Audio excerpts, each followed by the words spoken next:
আমার ধারণা ডক্টর জাকির নায়েক শ্লোক নিয়ে খেলা করছেন। উনি শুধু শ্লোক নিয়ে খেলা করছেন।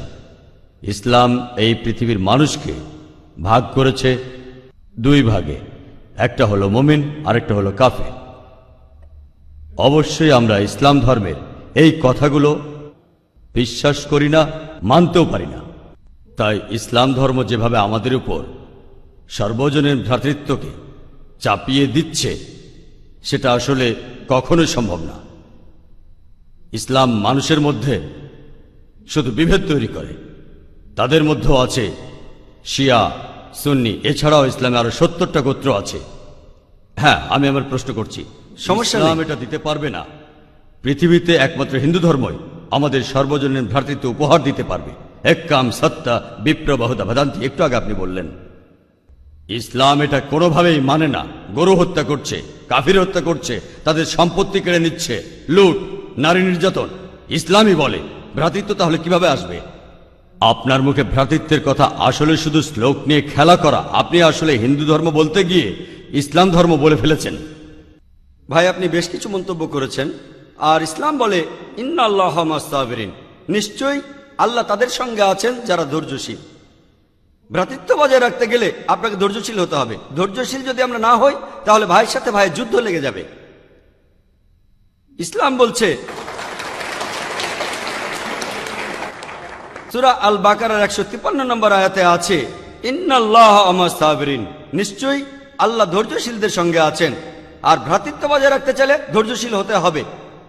আর আমি এখানে উপস্থিত গুরুজনদের শ্রদ্ধা করি। তিনি হয়তো হিন্দু ধর্ম সম্পর্কে ভালো জানেন, তবে দুঃখিত যে আমি তার সঙ্গে একমত নই।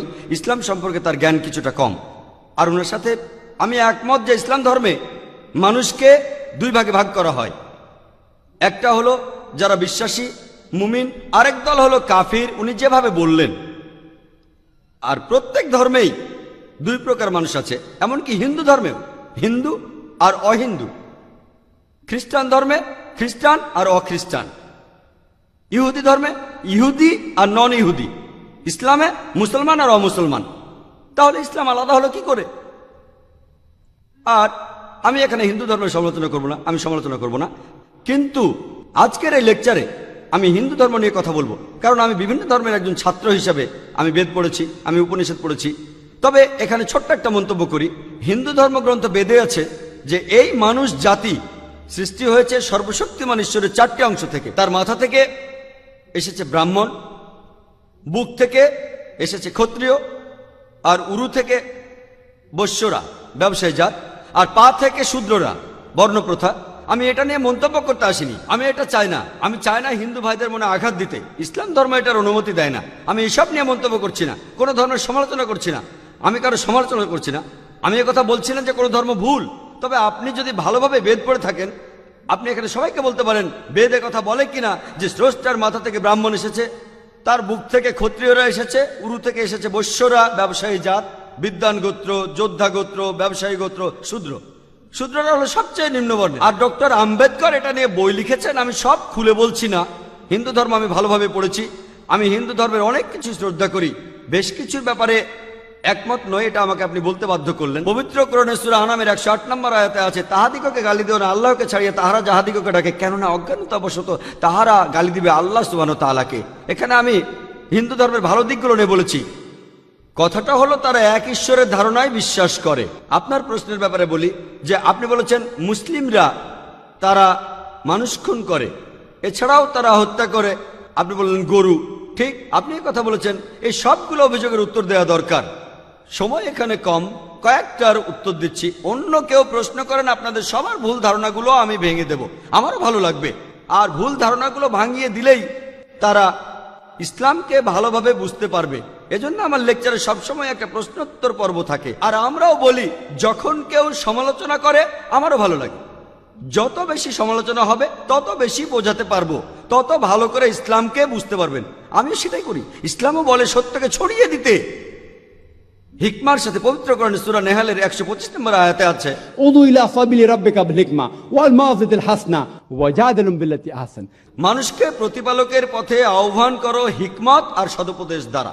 আর উহাদের সহিত তর্ক করিবে সবচেয়ে উত্তম পন্থায়। যখন বলা হয় আমরা আমিষ খেতে পারবো কিনা, গরু ছাগল কোরবানি দেয় ইত্যাদি, আর অনেক অমুসলিমই বলবে মুসলমান আপনারা সবাই নিষ্ঠুর মানুষ, প্রাণী হত্যা করেন।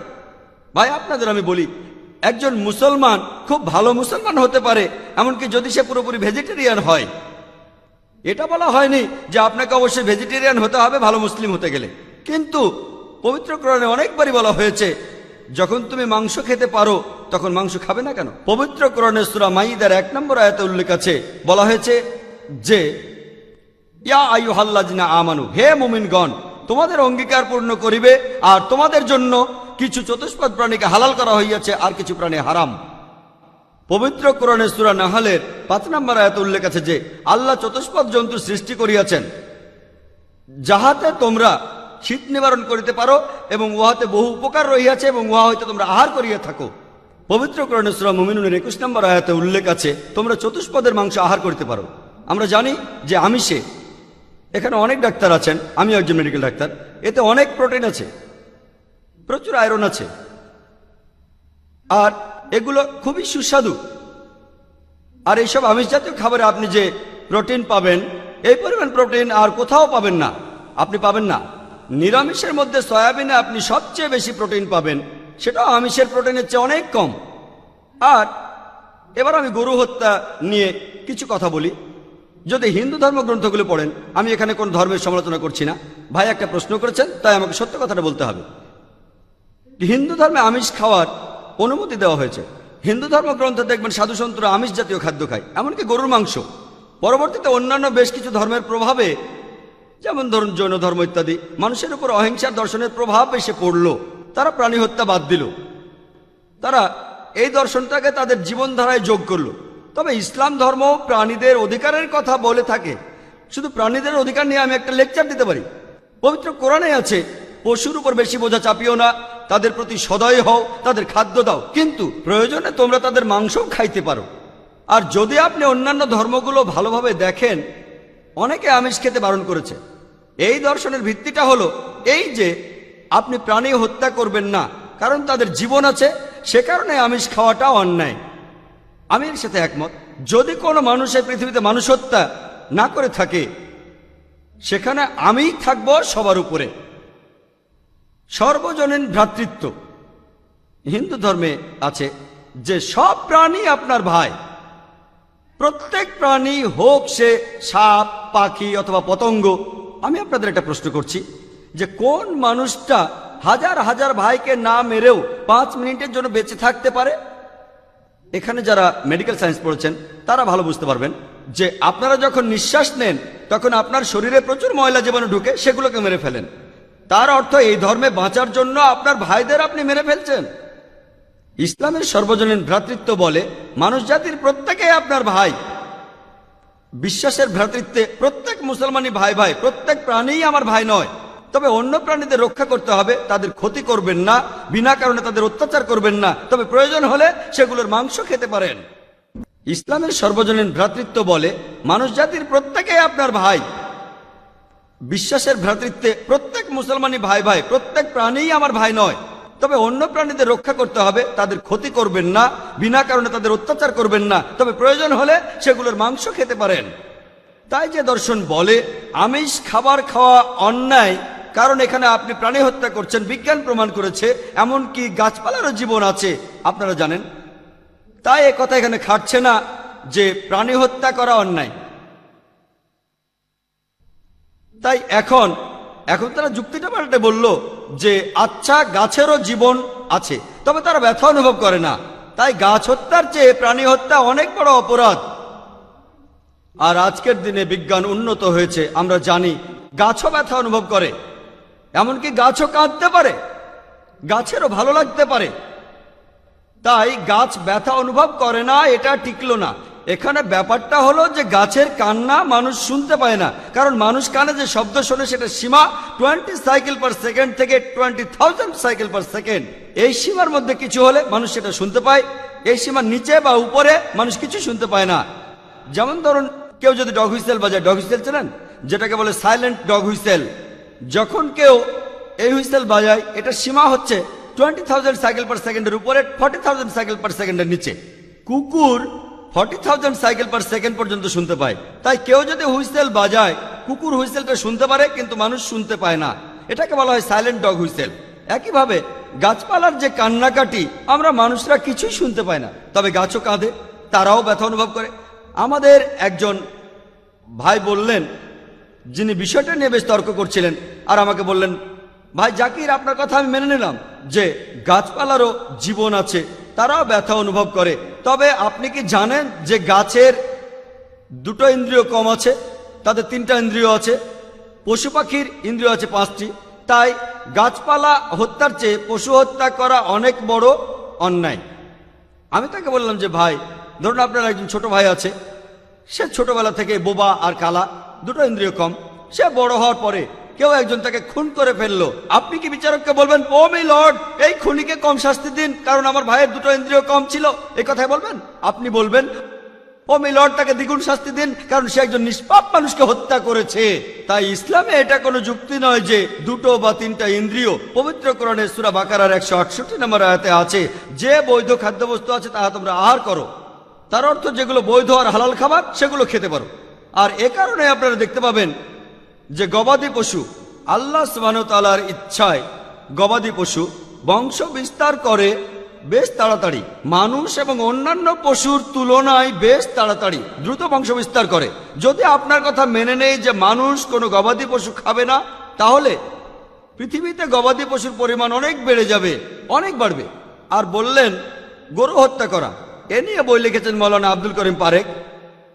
গো হত্যা, গরু কোরবানি কে জন্য দায়ী?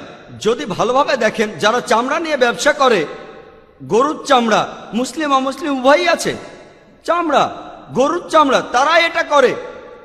তাই এটা থেকে যারা উপকার পাচ্ছে এই গোহত্যা থেকে, তাদের মধ্যে মুসলিমদের চেয়ে অমুসলিমরাই বেশি।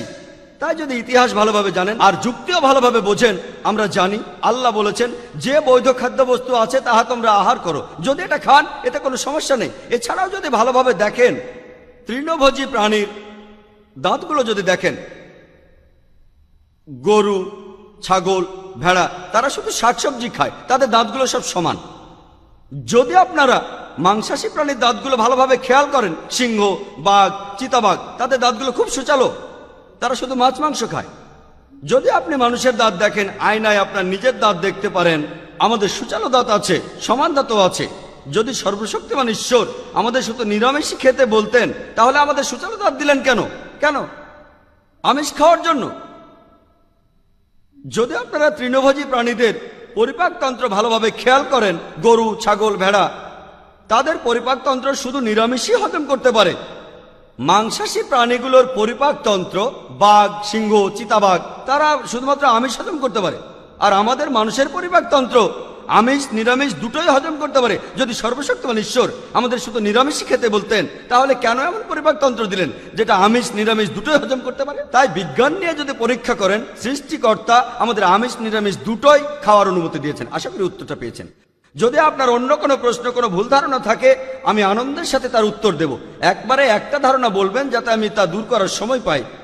আপনাকে ধন্যবাদ। كذبت عاد المرسلين إذ قال لهم أخوهم هود ألا تتقون إني لكم رسول أمين فاتقوا الله وأطيعون